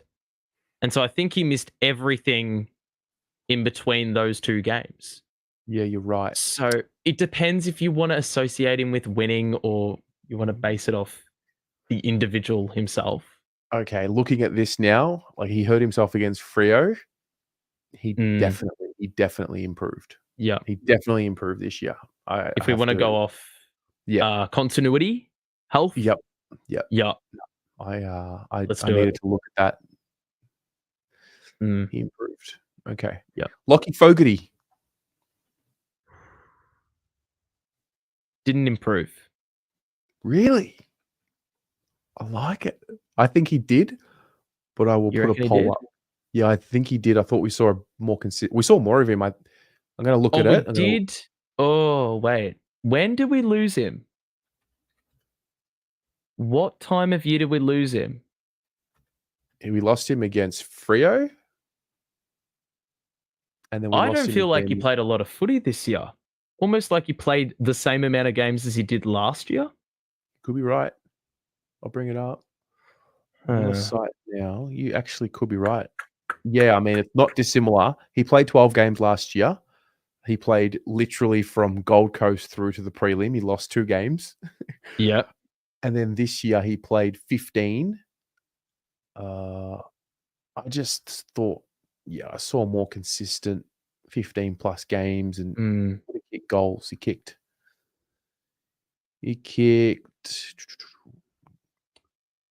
9 goals this year. He kicked 4 goals last year. I do feel like the consistency was there, but I feel like the consistency was also there last year. Like, I feel like as soon as he came into the side last year, he hit the ground running. Our forward line looked transformed. This year, our forward line was transformed with him in the side. And then obviously when we lost him, it seems like we had a missing part to our forward line. So I feel like he had the same impact on our forward line in both years. Maybe the output was improved, so you could make a case for him being improved naturally. That's fair. But I feel like the output or the dependence on him was very similar, and I would say that's why his impact was similar. That's probably a really unpopular take, but that's no, mate. There's no wrong answer. There's just no takes. Wrong answer. There's just takes. 85 there is votes. No wrong take. 84% say that he did. All right. I can get behind that. Chat. All right. You get your way. Fair. Patrick Cripps. Did Patrick Cripps improve from last year? Yes. Yeah. 100%. Yeah, he did. God. Was that the best year he's ever had? I think because of the fact he, there's obviously always this narrative around him where he's banged up and bruised. I don't feel like that ever got mentioned this year. Like, at one stage, it never felt like he was impeded by injury or carrying something. It always seemed like he was moving freely. He was dominant. The consistency, like, I don't feel like he had a bad game. Maybe the only one that sticks out to me is like Essendon. He had a quiet one. So did Sam Walsh. But it's very few games of that sort. It's remarkable. I think a few years ago, 2021, we found out towards the back end of the year that he had back issues. I just thought, oh my God, like, how can he play this bruising style? Like, it's not going to stack up. And naturally, we'll just see a slow. And even if he did slow down from there, he's already been so good for so long. Then he wins the Brownlow. I'm like, okay, fair enough. Like, one more rise. Like, he's done it again. And if he wins the Brownlow or not, we'll find out. We'll be doing a Brownlow watch along regardless. But yeah, I think that's the best year. Like, clearly, like, he was way better this year than in his Brownlow year, I thought. Yep. 100% agree on that. Yeah. 100%. Okay, so he improved. Adam Cerra. I think we know the answer to this one. Yeah, nah. He did not improve. Nope. Zach Williams. I mean, he didn't play last year, so naturally It's the best we've seen of him, I would say. Yeah. 100% is an improver. 100%. Elijah and Orazio, I don't know what to do here, so I'm just going to leave them there because they weren't at the club. I'm just going to say Elijah definitely improved because this guy wasn't even getting a game at the Suns. True. You know what? So I think that's more unanimous than the Orazio one, who was just, he didn't have any. The reason he was out was injury and all sorts. Yeah. Well, I mean, You the fact could that probably. he was available. Like, he was available. Scandalous. Do you know what else? Yeah. For such an injury crippled year, there are a lot of things that don't make sense. Like Orazio played consistent. How was he football. fit? Yeah. And you know what? Like, his kicking, the few kicks he has, he usually hits a target lace out, which is sort of baffling to think, but here we are. Yeah. Yeah. I'm happy with that list, I reckon. Okay. So, well, I think it's fair to say Martin, Cunningham, Marchbank all did not improve, and they would be here. So, yep. It's like 18 to 20 players did not improve. Yeah. And yeah, Gav, I think that is exactly right. This is why we came 8th. Kind of makes sense. And you know what's also interesting? Well, it does make sense, but you know what's also interesting is, well, a couple of the names that we're supposedly asking to look for, another club are in the improved tier. So maybe that's capitalizing on value. True. On improved stock. I don't know. Potentially. And then Carlton. Lewis Young. And then, it's Carlton. Nothing ever makes sense. That's the truth. So, thanks everyone for playing along. That was fun. that was great. Good. That was heaps of fun. And time has flown as well. Wow. Okay. We've got to give away a prize. It's time to give away a prize. Yep. Let's do it. That's what they're here for. Let me just shuffle names. I'm going to share my screen. Where are we? Let me just make sure I fix the duration. Yes, it is 17 seconds. Great. Okay. All right. Ladies and gents, thank you very much to everyone who participated in the raffle. We're about to give away, a 2024 signed footy and a Patrick Cripps candle to one lucky winner. Good luck, everyone. I'm sharing my screen. I'm going to bring out the names. Okay, this should work. It should be 17 seconds. It's personalized. It should be 17 seconds. Good luck. Good luck, everyone. Here we go. There we go. I like this. Yeah. Roll it. The tension.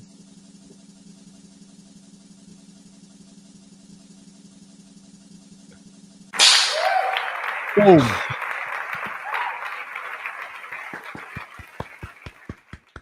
Thomas A. Flynn. Congratulations. You've won yourself an amazing prize. I'm so glad that worked. That's the lead up that we need. Maybe we should do it for like a minute. But don't tell anyone. Yeah. Still say it's 17 seconds. True. And then point. just the fans don't deserve that, but it would be fun just for a little bit of entertainment, a little bit of added entertainment. Thomas, are you in the chat? Are you here? Are you here with us? Hello, Thomas. Are you here? Are you here? Because you know what? I'm going to call him.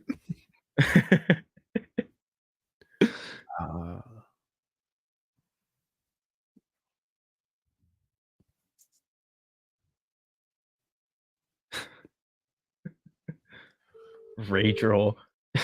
Oh yeah, true. Do you want to accept the ball? It's 8:30 on a Monday.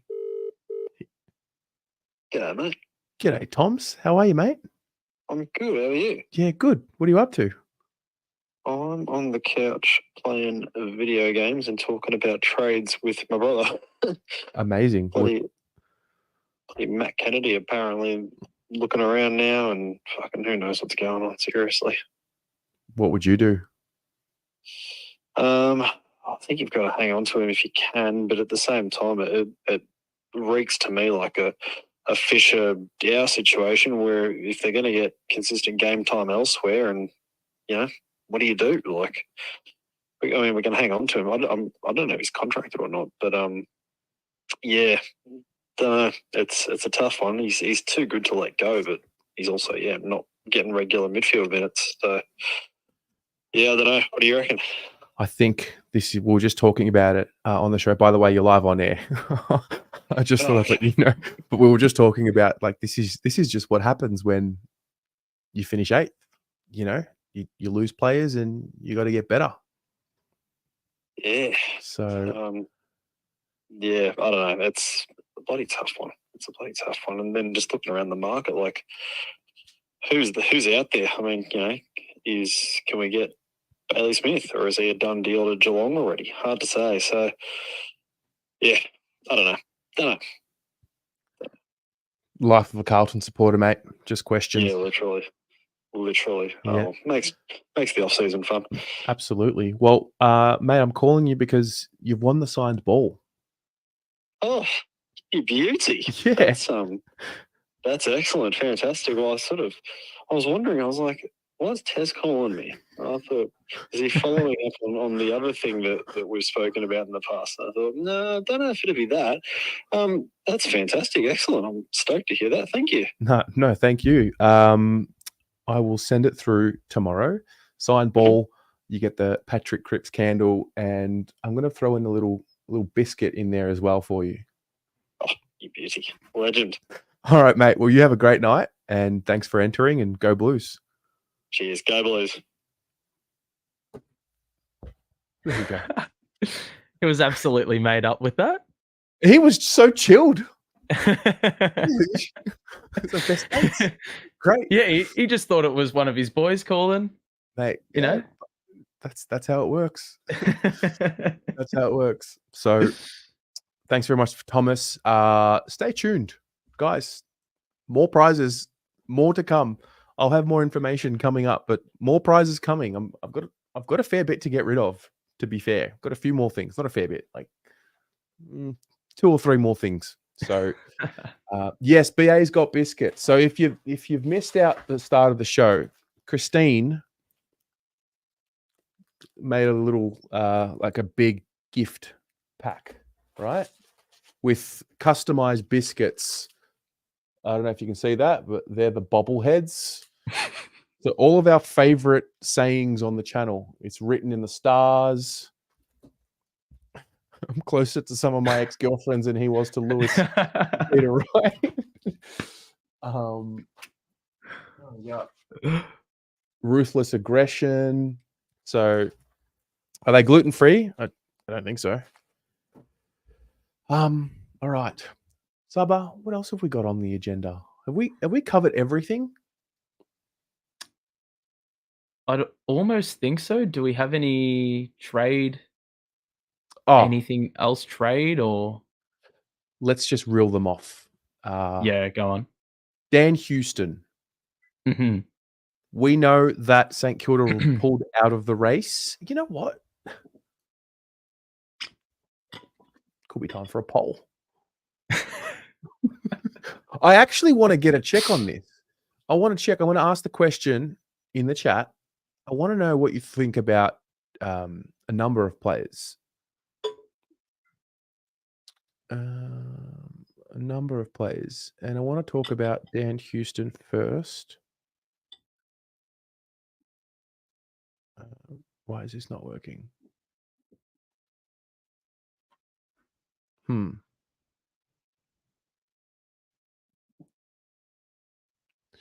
Saba, what do you think about Dan Houston?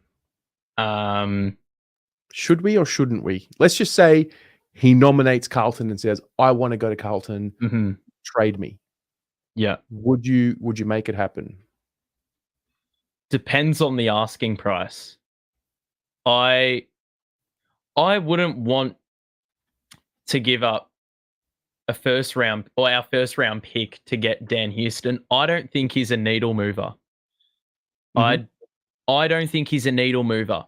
I don't necessarily think that his kicking is going to be, you know, vastly different to what we produce.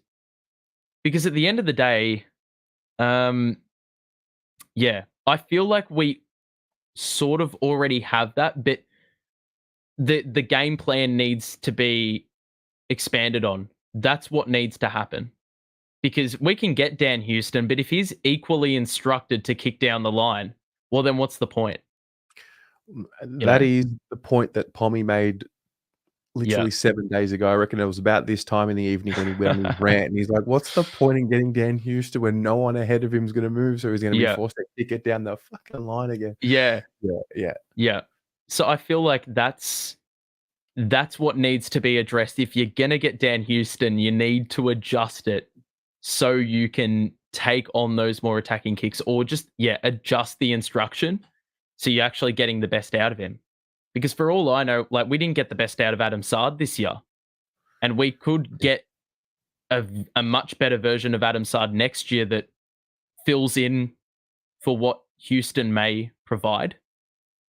You know, like, yeah, that's probably my take on Dan Houston, I think.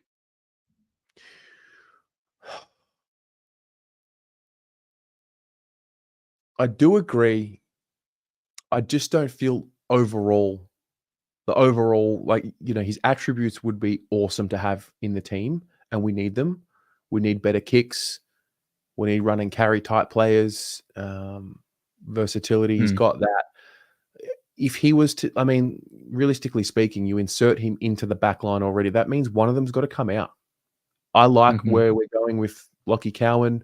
I don't want to jeopardize that. I know that we talk about we didn't play the kids. We actually do play kids. We have a lot of kids that are playing. Cowan's one of them, and Ollie's another. And I wouldn't want to remove Cowan. I actually want to see Cowan eventually graduate from the lockdown role that he plays and play a little bit more free. I don't know if that's in the plans, but just the overall picture, I'm not there at this stage. But 58% of people are. So, yeah. I like. I don't think anyone's opposed to him actually coming to the football club. I think it's just more like, are we going to use him in a productive way? What's the asking price for him? It's more like those unknown sort of factors. Whereas, like, obviously the very black or white thing of, do we want him to come to our team? Well, naturally, yes. But it's just, it's more like the logistics behind it. How's he going to get used? It's sort of like, is the value going to line up with what we're giving up? So I feel Houston is 27. He's born on the 12th of May. Saad is 30. He's born on the 23rd of July. There is the argument, we don't really have that Saad type. Saad's moving on. He's not quick. That's the argument. It's an interesting one. Okay. Yeah. I'm going to throw out another name. Another question. I'm going to write the question first.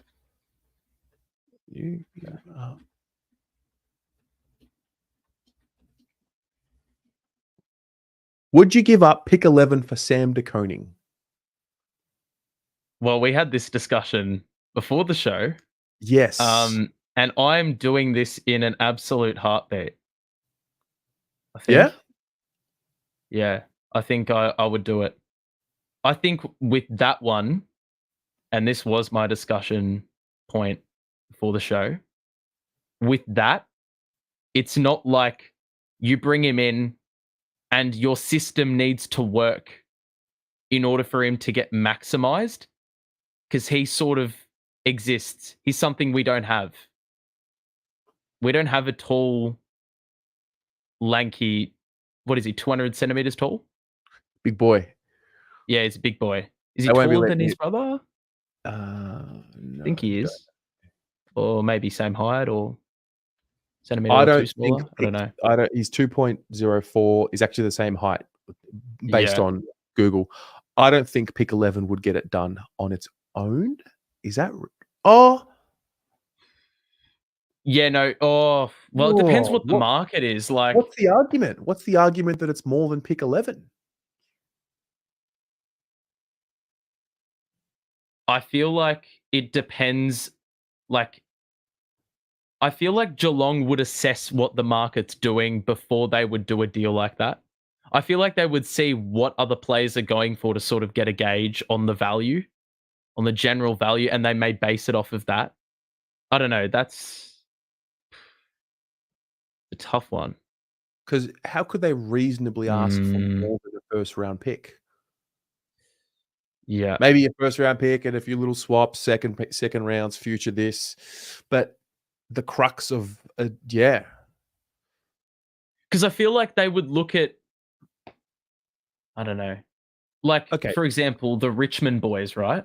yeah, Like, they'd see those, like, they'd see what they're going for before maybe they make a decision on someone like a DeConing. Like, if they saw, I don't know, I'm trying to think of what pick Rioli may get. And maybe that bases Geelong's, that maybe Geelong base their asking price off of what Daniel Rioli garners. Because maybe it is just the first round pick off the back of what Rioli returns for Richmond. yeah. Wooden spoon data makes a good point. They'd have to use that pick for Bailey Smith. Good shout. What about this one? So, next question: would you let Matt Owies leave?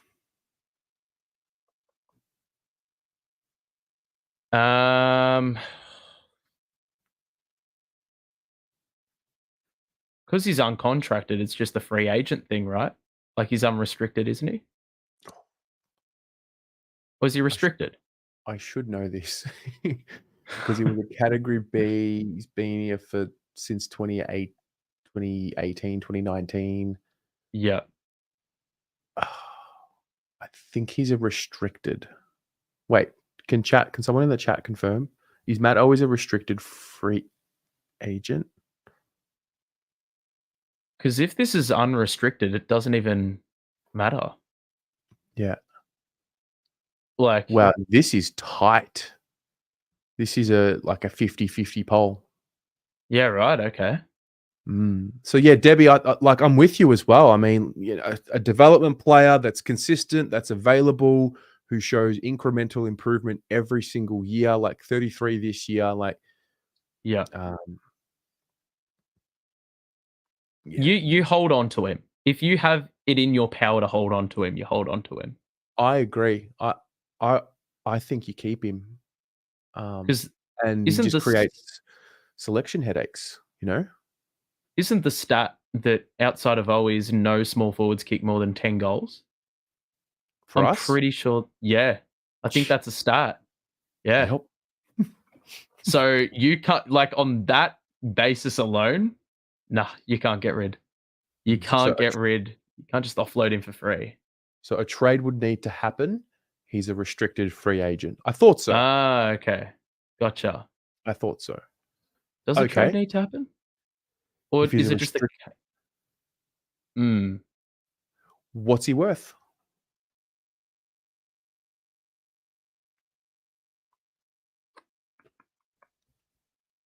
Oh, definitely.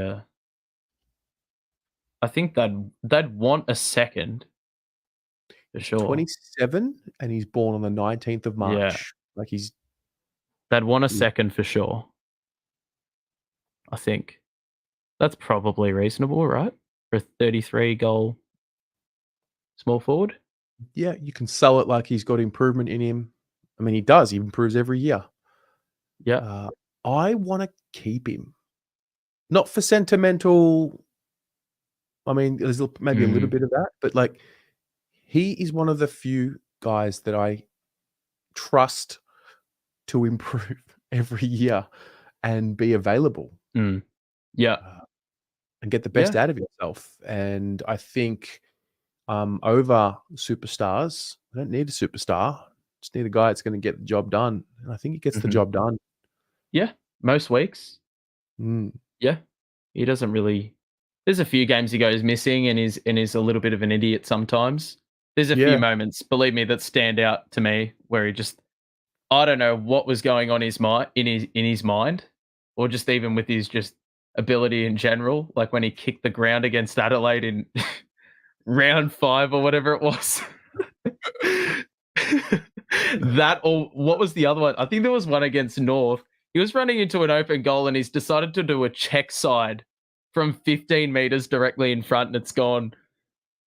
It's just sprayed off out of bounds. Like I don't know what the thinking is in those moments, but do you remember his little almost brain fade in the final against Sydney last year in the goal square?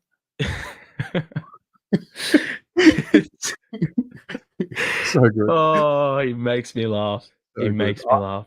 I just, I don't know. I love him. I love his story. I think we need more development stories like that on the list, and less, brand name type guys. So I don't know. I just think he's 27. He's kicked 33. I still think he's got improvement in him. Like he keeps learning the game. He does the basics right. He's got a really sound technique on his set shot. Yeah. I think, well, you gain nothing and you lose a fair bit if you lose him. So I think it's pretty cut and dry. I think it's that simple. Owies is a non-free agent. Okay, that's different then. Okay. Matt Owies. I don't think he is. I think he is a free agent. Let's have a look. He's a non-free agent. He's a non-free agent. That's a true. non-free agent. Yep. Oh, I should understand this. Pommy explained it to me like not long ago. I'm awful with this contract sort of stuff, so I'm trying to see.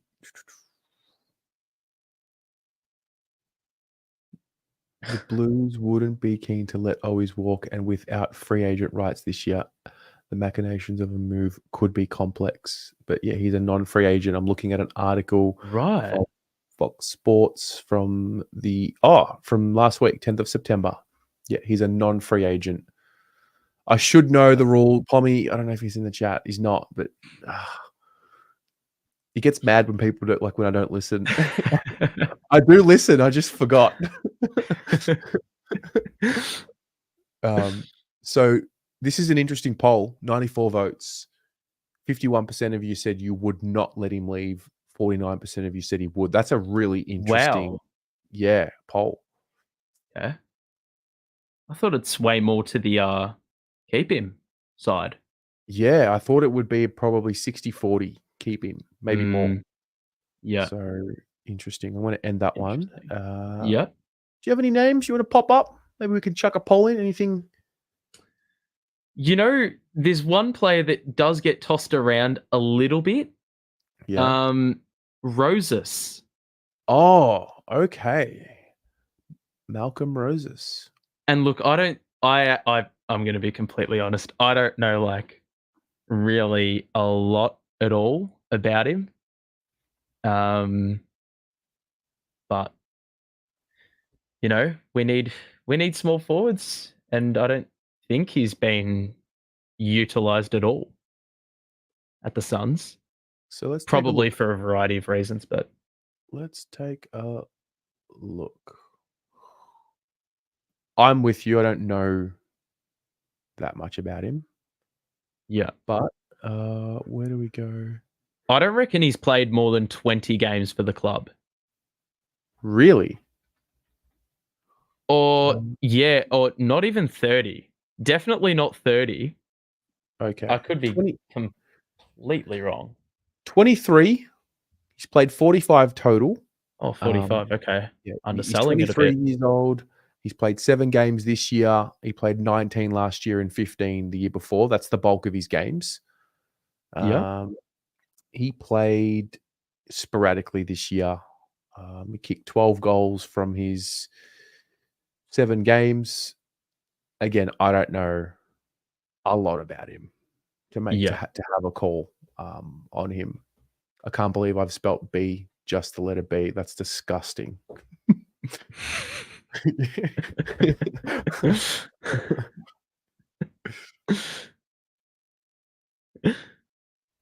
Chris, where would Camperelli Twins land in the draft? Well, I feel like it slides every week. We get closer to the draft. It's not as high as what it was early in the year. Hey, if Pom likes him, I like him. Okay. 62% of people say yes. Okay. Interesting. Yeah. What was the other one that came up? Nick Haynes. Yeah. That seems like it's just going to be a done deal. I think it'll happen, yeah. Just as a free agent. I don't know if he'll play. I don't know. I feel like there's a good reason he's playing VFL. I mean, obviously because he's got Buckley and Taylor occupying the spots ahead of him, Connor Iden. But yeah, I don't know if he's just washed or he's actually doing a bit of a serviceable job in the VFL. I don't think he's doing anything too eye-catching, but when has a defender ever needed to be eye-catching? No, They just need to do the job. So he's played well. They've just moved right ahead with other people. Yeah. He's actually had really solid form in the twos, and even when he's played in the ones, he hasn't played poorly. They've just moved on, and they're going with others. So I like him. I think he's a smart footballer, high IQ, made a ton of money already. I don't know if money's a big deal, as in it's not a priority. I don't know. I think he would understand that he's not going to play every game, but you never know. Well, with our key tall stocks in the back line next year, at least the way it's shaping up to be, like he would be a very good asset to have. Not like even if he was playing VFL, we've had a very young VFL team. Yeah.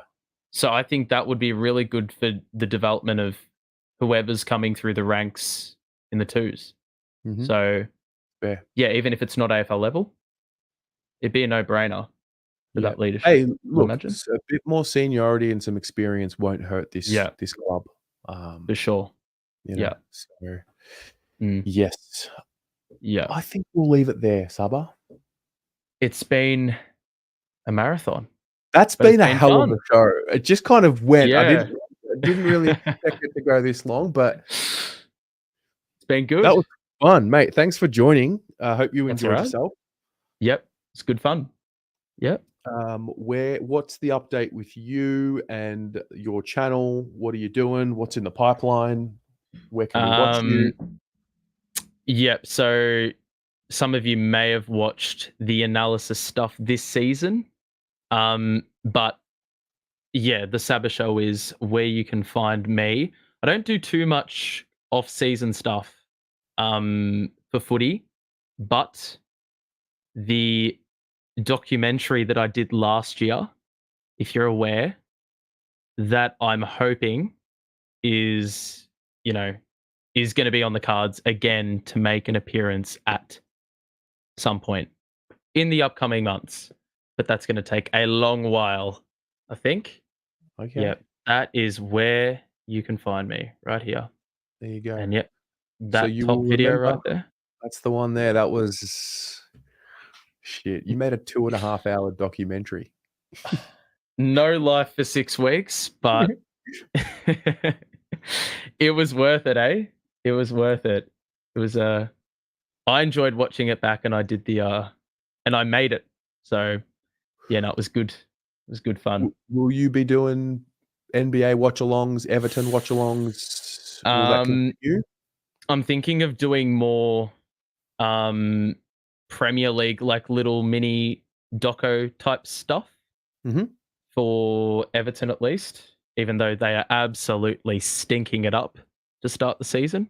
Are they just? So, oh god, they Interesting have result. done a GWS literally in the last 2 weeks. Shocker. So yeah, it's not fun being a supporter of them at the moment. But yeah, I will be doing some content in the AFL off season of other sports. So Cool. yeah, if that interests you, head on over. Love it. Well, the link to your channel is there in the chat. Make sure Yep. you get around him. You've Mhm. got 300 odd people left to get to 3K. I don't know if we can do it tonight, That's but I it. reckon we can get close. Yep. Um, So there we go. and mate, we'll get you on again. Thanks again. Thanks to Yep. everyone that tuned in. Congratulations to Thomas for winning the ball. Stay tuned. More prizes coming. So much more coming. I think the Brownlow's next week. Is that right? Monday? It is. Jeez, that's crept up. The Brownlow watch along will be on next Monday. Do not miss it. See you there. Good night, everyone. See you guys. See ya.